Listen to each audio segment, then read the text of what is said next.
한 주의 시작 저희와 함께 시작을 해보시면 좋겠습니다. 마켓 시그널 오늘도 힘차게 출발해 보도록 할 텐데요. 지난주 금요일까지도 뉴욕 증시가 상승하는 모습을 보이면서 현재 4거래일 연속으로 상승 랠리가 이어지고 있습니다. 그중에 나스닥이 1.2%대로 가장 강한 반등을 보였는데요. 아직 최선의 국면까지 가기는 시간이 좀 남았지만 그래도 최악은 피했다라는 평가와 함께 지난 한 주 뉴욕 증시 긍정적인 분위기를 보였는데 과연 이번 한 주는 어떤 모습을 보여줄까요? 일단 최악의 국면은 지났다라는 평가와 함께 저점에서 10% 정도 반등을 해준 뉴욕 증시인데 일단 이번 한 주 우리가 좀 주목해볼 이슈들 어떤 것들이 있을지 한 줄 픽으로 정리를 해보도록 하겠습니다. 가장 중요한 건 여전히 관세와 관련된 부분이 되겠죠. 주말 사이 추가적으로 관세와 관련돼서 새롭게 전해진 소식은 없습니다. 다만 아직까지도 미국과 중국 간의 입장 차이는 계속해서 벌어지고 있는 것으로 보여지는데 트럼프 대통령은 오는 한 달 안으로 협상이 마무리 국면에 들어갈 것이다라고 평가를 하고 있지만 중국에서는 여전히 속 시원한 답변을 내놓고 있지 않은 상황입니다. 그런 가운데 오늘 새벽 기준으로 트럼프 대통령이 관세 관련해서 또 다른 발언을 본인의 계정에 올렸습니다. 주요 내용으로 놓고 보자면 관세 혜택을 볼 수 있는 많은 사람들이 존재한다라는 게 되겠죠. 다음 줄 보여주세요. 소득세를 크게 줄이거나 면제도 가능하다라는 내용을 공개하면서 특히 소득이 20만 달러 이하인 사람들에게는 굉장히 혜택이 갈 수 있다라는 내용을 공개를 했습니다.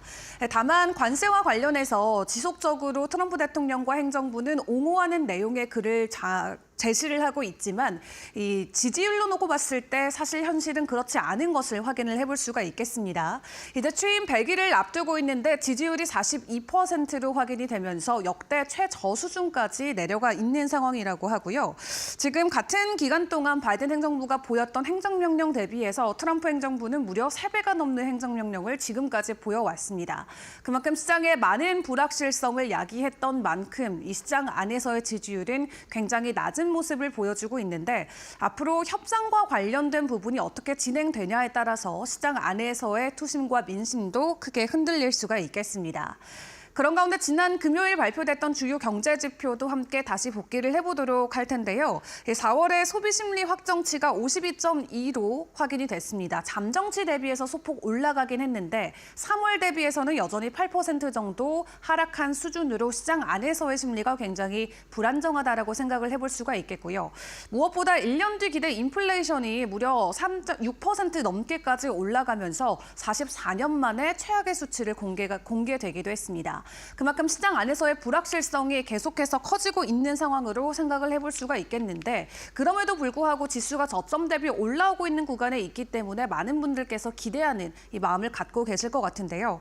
그럼에도 불구하고 월가에서는 아직까지 하락장이 완전히 끝났다로 판단하기에는 시기가 이르다라는 평가 계속해서 나오고 있습니다.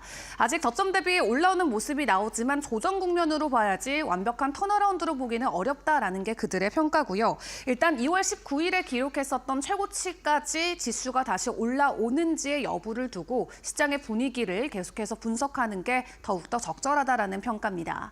자, 이런 상황에서 종목별 이슈들 어떤 것들이 있을지도 같이 점검을 해봐야겠는데요. 일단 이번 주에는 M7의 실적 빅위크가 되겠습니다. 마이크로소프트와 메타가 30일에 실적 발표를 하고요. 애플과 아마존은 오는 1일에 실적 준비를 하고 있습니다. 지난주에 두 종목에 대한 M7 종목의 실적을 먼저 우리가 받아들였었는데 이번 주에 발표되는 4개 종목 실적에 따라서 주가의 변동성이 시장 안에서 크게 흔들릴 수 있다는 점은 일단 주목을 해보시는 게 중요할 것 같고요.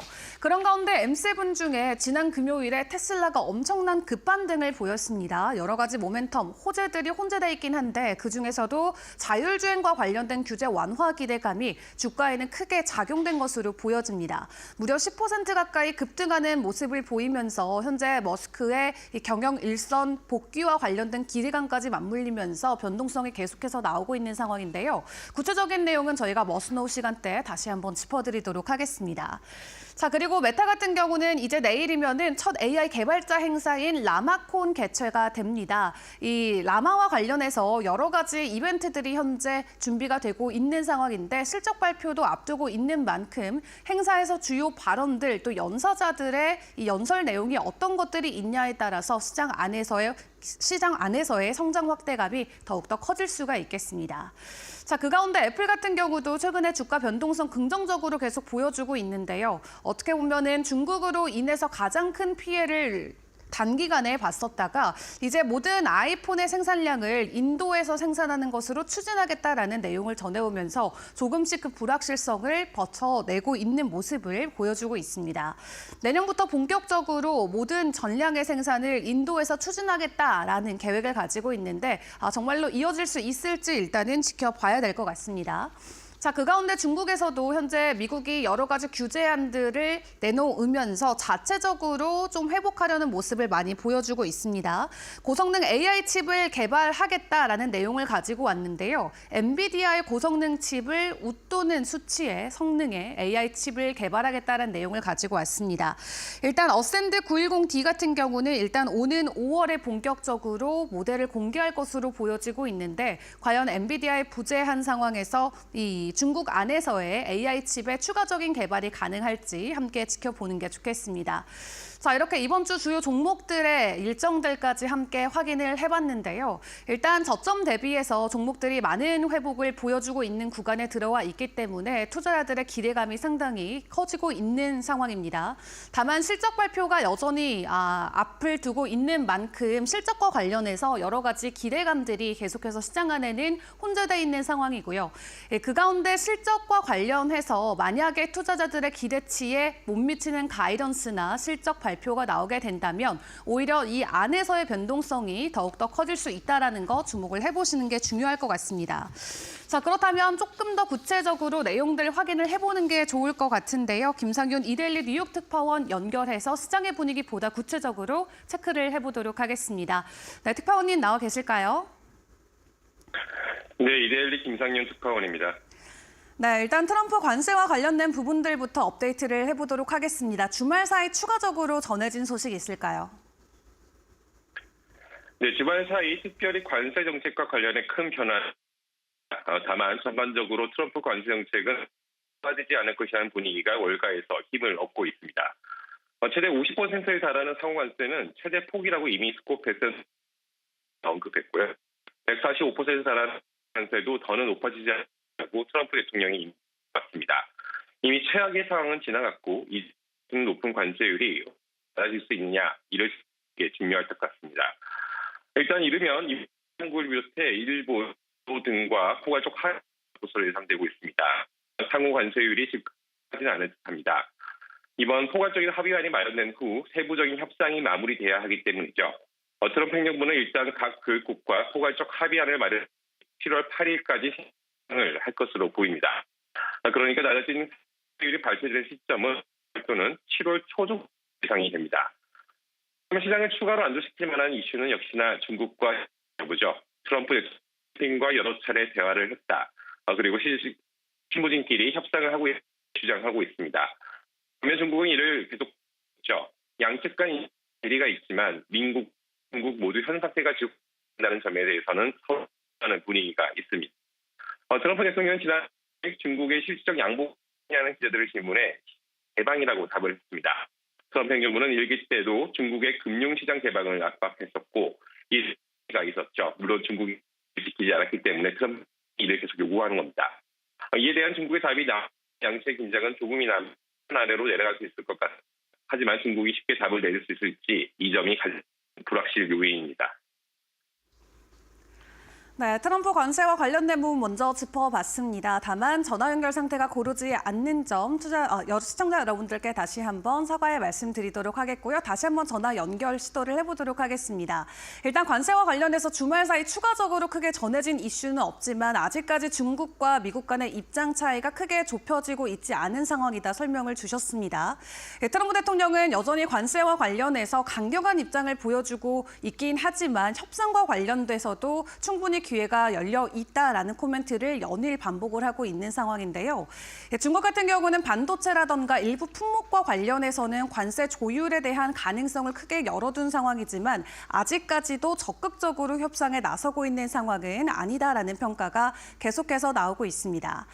그런 가운데 중국 안에서는 여전히 중국 내수 살리기에 굉장히 바쁜 모습을 보여주고 있는데 시장 일각에서는 이 트럼프 대통령의 관세 정책에 대응하기 위한 조치의 일부일 수도 있다라는 평가도 나오고 있는 상황이고요. 일단 내수 살리기에 더욱더 집중하고 있는 중국의 상황을 놓고 이 트럼프 대통령과 중국 사이에 어떤 조율들이 나오는지에 따라서 시장 안에서의 변동성이 계속해서 이어질 수는 있겠습니다. 다만 그 가운데 트럼프 대통령과 관련 관세 이슈와 관련해서 주요 인사들의 발언들은 계속해서 엇갈리고 있는 상황인데요. 구체적으로 어떤 내용들이 있는지도 좀 체크를 해봐야 될 것 같습니다. 지금 트럼프 대통령 취임 이후로 지지율이 계속해서 낮아지고 있는 상황인데 이러한 부분이 어떻게 보면은 정부나 정책 측면에서 부담이 될 수도 있을 것 같거든요. 이런 부분들을 고려했을 때 앞으로 관세와 관련해서 조금 더 완화적인 스탠스가 나올 수 있을 것으로 기대를 해봐도 괜찮을까요? 예, 트럼프 관세 정책은 교육부에서 큰 불만을 표하고 있지만 사실 더욱 중요한 건 바로 민심입니다. 미국 소비자들이 관세로 인한 부정적 영향을 받는다면 강경한 정책을 계속 펼쳐나가기가 어렵죠. 뉴욕타임스와 시에나 대학이 지난 22일부터 4일간 전국 유권자 913명을 대상으로 조사한 결과 트럼프 대통령의 국정 운영에 대한 부정평가는 54%로 나왔습니다. 긍정평가는 42%였죠. 이는 미국 역사상 임기 초반에 대통령으로서는 가장 낮은 지지율입니다. 특히 트럼프 대통령이 강하게 추진 중인 경제정책을 부정적으로 평가한 응답자는 55%로 긍정평가 43%보다 많았습니다. 논란이 된 관세 정책에 대해서 응답자는 56%가 도를 넘었다고 평가했으며 68%는 미국이 동맹국과의 무역에서 혜택을 보려고 한다고 답해 트럼프 보호무역 지조의 비판적 시각을 드러냈습니다. 트럼프 대통령이 취임 100일간 광범위한 관세 정책에 매달린 점을 고려한다면 뼈아픈 결과입니다. 만약 지지율이 더욱 떨어진다면 트럼프 대통령의 관세 정책에서 더 빨리 출구 전략을 찾을 가능성이 커집니다. 네, 그렇다면 이번 주에 주요 실적들에 대한 내용들도 좀 점검을 해봐야 될 것 같습니다. 관세 이슈도 시장에 큰 변동성을 줄 수 있겠지만 실적과 관련해서 또 많은 기대감이 올라오고 있는데요. 이번 주에 주요 일정들 어떤 것들 중점 놓고 보고 계실까요? 네, 트럼프 관세 정책이 잠시 소강 상태라면 증시를 이끌 촉매되는 기업들의 실적입니다. 이번 주는 1분기 실적 시즌 중 가장 바쁜 한 주이기도 하죠. S&P 500 소속 기업 중 180개 이상의 실적을 발표하는데요. 빅테크 7개, 즉 매그니피센트 7의 애플과 마이크로소프트, 아마존, 메타 등이 이번 주 실적을 공개합니다. 알파벳이 이미 호실적을 기록하면서 여전히 빅테크 실적이 건조할 것이라는 기대감이 큰데요. 만약 이 호실적이 이어진다면 현대넬리가 더욱 이어질 것으로 예상됩니다. 이외 허니문을 끝낸 트럼프 2기 행정부는 수요일 실질적인 첫 경제 성적표를 받아듭니다. 이날 상무부가 1분기 미 GDP 속보치를 공개하는데요. 시장 예상치는 전분기 대비 연율 기준 0.4% 상승입니다. 지난 4분기 2.4% 대비해 급격히 경제가 둔화된 수치죠. 미 경제가 트럼프의 고강도 강세 정책 불확실성으로 급격히 악화될 것이라는 우려가 큰 상황인데요. 만약 시장 예상치보다 급격히 악화된다면 시장이 크게 출렁일 수 있습니다. 같은 날 상무부는 연준이 인플레이션 기준으로 삼는 PCE 물가지수 3월치를 공개합니다. 전년 동월 대비 근원 PCE 물가 상승률 예상치는 2.5%입니다. 지난달 2.8%보다 낮아진 수치죠. 만약 트럼프 관세 분과가 본격화되기 전이긴 합니다만 PCE 물가 상승률이 둔화되더라도 시장엔 큰 영향을 미칠 것 같지는 않습니다. 그래도 디스인플레이션이 이어지는지는 지켜봐야 할 것으로 보입니다. 네, 실적의 반향성에 따라서 시장 안에서의 변동성 크게 나올 수 있다 설명 주셨습니다. 지금까지 김상윤 특파원과 함께했습니다. 수고하셨습니다. 네, 감사합니다. 네, 이번 한 주 굉장히 바쁜 한 주가 될 것으로 보여집니다. 실적부터 주요 경제 지표까지 대거 준비가 돼 있는데요. 일단 지난주에 마무리됐던 뉴욕 증시 안에서 우리가 확인해 볼 종목들, 이슈들 어떤 것들이 있을까요? 김수연 캐스터와 함께 해보겠습니다. 네, 지난주 뉴욕 증시에서 주목해봐야 할 기업들 함께 살펴보겠습니다. 지난주 금요일은 알파벳의 예상을 뛰어넘는 실적과 함께 자율주행 규제 완화에 따른 기대감으로 기술주 중심으로 나흘째 상승세를 보였는데요. 오늘도 주요 기술주들과 또 실적 발표한 기업들 함께 살펴보겠습니다.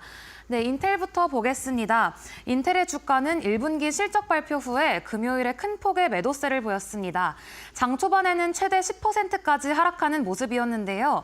인텔의 1분기 매출 및 수익은 월가의 예상을 크게 상회했지만 부진한 가이던스로 투자자들의 심리를 냉각시켰습니다. 여기에 더해 TSMC와의 협력에 진전이 없다는 점도 주가 하락에 영향을 미쳤습니다. 네, 다음 테슬라 살펴보겠습니다. 테슬라는 오랜만에 10% 가까이 상승했습니다. 미국 교통부 장관은 우리는 중국과 혁신 경쟁을 벌이고 있으며 미국의 규제를 부수고 혁신을 촉진할 것이라고 말했습니다. 그러면서 자율주행 규제 완화 방침을 발표했는데요. 이런 소식은 로보택시 개발에 주력하고 있는 테슬라의 좋은 소식이었습니다. 또한 6월 로보택시 출시를 위해 300명의 운전자들을 모집 중이라는 소식도 나오면서 크게 상승했습니다. 다음 알파벳 보겠습니다. 알파벳은 1분기 실적에서 월가 평균 목표치를 상회하는 매출과 순이익을 기록했습니다. 특히 광고 사업에서 매출이 두드러졌는데요. 인공지능 서비스 덕에 광고 매출은 668억 달러로 증가했습니다. 구글 클라우드 매출은 월가의 예상치를 밑돌았지만 알파벳의 수익성 개선은 인상적이었습니다. 네, 그럼 다음으로 알파벳의 실적 발표 이후 광고 수익에 의존하는 소셜미디어 기업들까지 함께 살펴보겠습니다. 네, 핀터레스트는 이미지 기반 SNS 플랫폼 회사인데요. 지난주에 구글 실적 발표 이후에 1.2% 상승했습니다. 커뮤니티 기반 회사 레딧은 5.21%, 그리고 모바일 광고 플랫폼을 운영하는 엠로빈 모두 상승세를 보였는데요. 이 세 회사는 알파벳의 실적 발표에서 광고 수익이 강세를 보이며 모두 강한 상승세 보였습니다.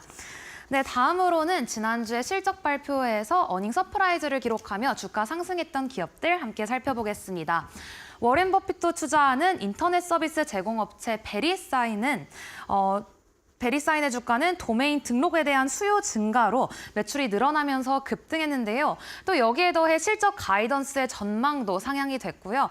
또 현금 배당을 발표하면서 투자자 신뢰를 끌어올렸습니다. 네, 다음은 케이블 및 인터넷 서비스 회사 차터 커뮤니케이션 보겠습니다. 차터 커뮤니케이션은 매출이랑 EPS 모두 기대치를 상회했고요. 또 예상보다 많은 모바일 가입자 추가로 인해서 긍정적으로 작용하면서 11.43% 증가했습니다. 네, 다음은 제약회사 에브비 보겠습니다. 의약품 관세 관련 불확실성 속에서도 불구하고 연간 수익성 전망을 상향 조정했는데요. 또 여기에 더해 미국 제조업에 100억 달러 이상을 투자할 계획이라고 밝혔습니다. 또 자사의 인기 면역 치료제가 판매가 급증하면서 약 17% 매출이 증가했는데요. 이렇게 견조한 매출 실적까지 보여주면서 3.15% 상승하며 장 마감했습니다. 네, 다음으로는 지난주에 어닝 쇼크를 보여줬던 기업들 함께 살펴보겠습니다. 실험실용 화학 제품과 기타 생명과학 제품을 제조하는 아반토르의 주가가 16%가량 하락했습니다. 아반토르의 주가는 매출 예상치를 달성하지 못했고요. 또 여기에 더해 CEO가 사임한다고 밝히면서 5년 만에 최저 수준을 보여줬습니다. 네, 다음은 T모바일 보겠습니다. T모바일의 주가는 신규 가입자 수 감소로 인해 급락했습니다. 실적은 시장 예상치를 웃돌았는데요. 하지만 가입자 이탈률도 상승하면서 우려를 키웠습니다. 또 향후 요금 인상 우려까지 겹치면서 투자 심리는 크게 위축되며 11% 가까이 하락했습니다. 네, 다음으로는 글로벌 보험 및 전문 서비스 기업 에이온 살펴보겠습니다. 1분기 실적 발표에서 매출과 순이익 모두 기대치를 하회했고요. 그 주요 요인으로는 인건비 부담과 또 금리 하락에 따른 이자 수익 감소로 실적 부진의 이유로 꼽혔습니다. 네, 다음으로는 지난주에 이슈 있었던 종목들 함께 살펴보겠습니다. 양자 컴퓨팅 기업 아이온큐는 장 초반에 거래 정지가 됐는데요. 보통 중요한 공시를 앞두고 이렇게 거래 정지가 되는 경우가 있습니다. 에너지 및 통신 기업 EPB와 손을 잡고 양자 혁신센터를 개발하겠다고 발표했는데요.